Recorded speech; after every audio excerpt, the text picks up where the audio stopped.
incredible. I want to go now to the east front of the United States Capitol, where we saw the flag at half-staff and this military procession. That's where our CBS's Nikole Killion is. The casket will be arriving shortly. Nikole? Well, Nora, we have just seen the advanced motorcade arrive along with a special honor guard, and you can probably see some of that procession behind me. Any minute now, we expect to see the casket of President Jimmy Carter arrive by that horse-drawn carriage or military caisson.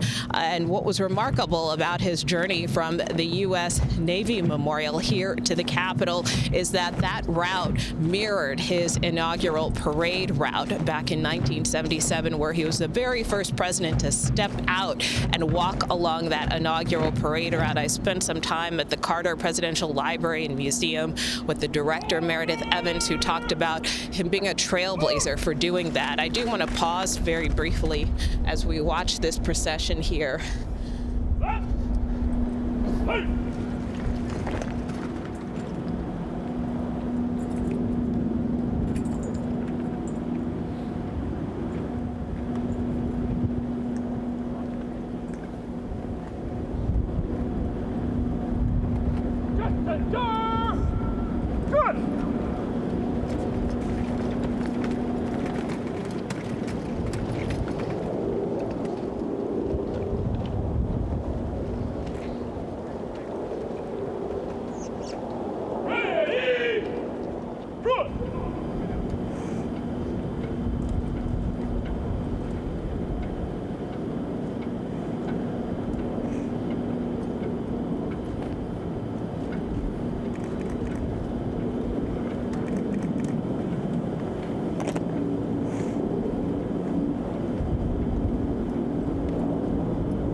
colleagues here in Washington, his last trip to Washington, D.C., former President of the United States. Four, go! Left hand, front!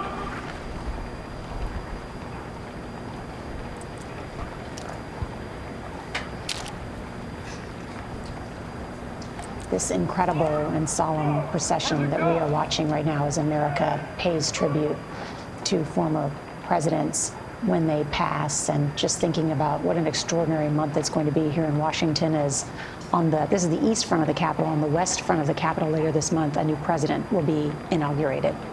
And right now we can see the Russell Senate Office Building, that beige building behind the procession, where so many senators watched Carter take the presidency in 1977, wondered what he was going to be all about.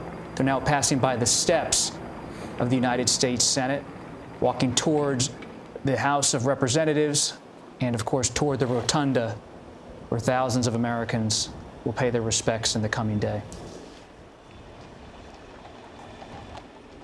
Our Nikole Killion is right there witnessing all of this. Nikole?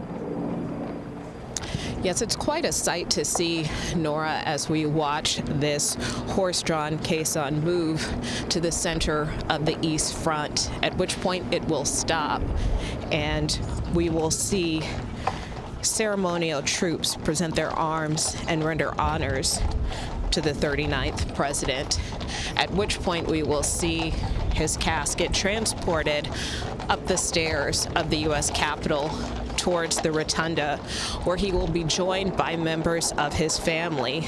But also, interestingly, he will be joined by surviving members of his cabinet. There aren't that many left. Several of them are in their 90s, but we expect the former Treasury Secretary, the Honorable Michael Blumenthal, to be here, the Honorable Joseph Califano, former Secretary of Health, Education, and Welfare, and the Honorable Ray Marshall, former Secretary of Labor, along with the widows of several former secretaries as well. So they will join the family members at the top of the stairs there, all of them here in attendance for a ceremony that will take place inside of the Capitol Rotunda. We expect to hear from Senate Majority Leader John Thune, House Speaker Mike Johnson, as well as Vice President Kamala Harris, all of whom are expected to deliver eulogies and lay wreaths in honor of the 39th president. I think it's also important to point out just how rare these ceremonies are here in the U.S. Capitol. This is really an honor reserved for some of the most distinguished Americans in the history of our country. The last U.S. president to lie in state here at the U.S. Capitol was former President George H.W. Bush back in 2018.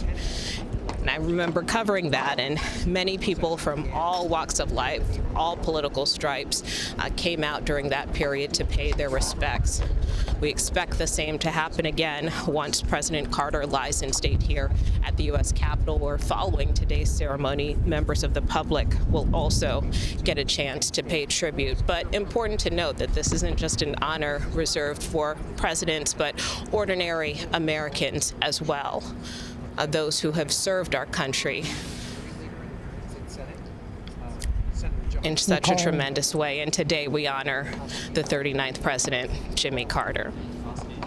Nikole Killion, thank you. And you may have caught a glimpse of the snow still on the ground here in our nation's capital following a late snowstorm on Sunday night as kids are out of school here in the nation's capital. Many of the federal offices are closed, and it's bitterly cold outside, quiet inside the rotunda as they wait to pay tribute. This is Jimmy Carter's family. He is survived by 4 children, 11 grandchildren, and 14 great-grandchildren attending these services today. Inside the Capitol are members of Congress, the Supreme Court, the U.S. Cabinet, the Joint Chiefs, all the leaders and lawmakers from both the House and Senate, all congregating to pay tribute to the former president and hear the remarks that Nikole just laid out that some of the leaders, and including the vice president, will make shortly. We're also told that we're going to hear shortly from the U.S. Naval Academy Glee Club. They are going to sing My Country 'Tis of Thee and Eternal Father, Strong to Save. That is the Navy hymn. And there will be an invocation from the chaplain of the U.S. Senate, Barry Black, and a benediction from the chaplain of the U.S. House of Representatives, Margaret Kibben. Douglas Brinkley is with us, the noted presidential historian and longtime friend of the Carters. You spent so much time with their family. And how did they view this moment, or how have they viewed kind of these final years of the Carters' lives? With great pride because of what the Carter Center's done, and they've got to travel with him. And there's another side beyond the Carter Center, which was his love of the land and the outdoor world. I mean, he worked with one cabinet person that he was very close to, was Secretary of Interior Cecil Andrus, who gets very high marks. He's gone now, but Carter was very close to him. And but Carter didn't really, and he loved William O. Douglas, the former Supreme Court Justice, because of his conservation work. Jimmy Carter is a land conservationist in a big way, and the family shares that. They have special times, not staying in planes, but their other home in the Georgia mountains, where you can be in the woods and feel, you know, the Appalachian Mountains, where I think Terry's at right now. It's just beautiful there. And the thought that he allowed them all to participate. Who doesn't want to save lives? Who doesn't want to go eradicate diseases? And all of them have pitched in many, many different ways.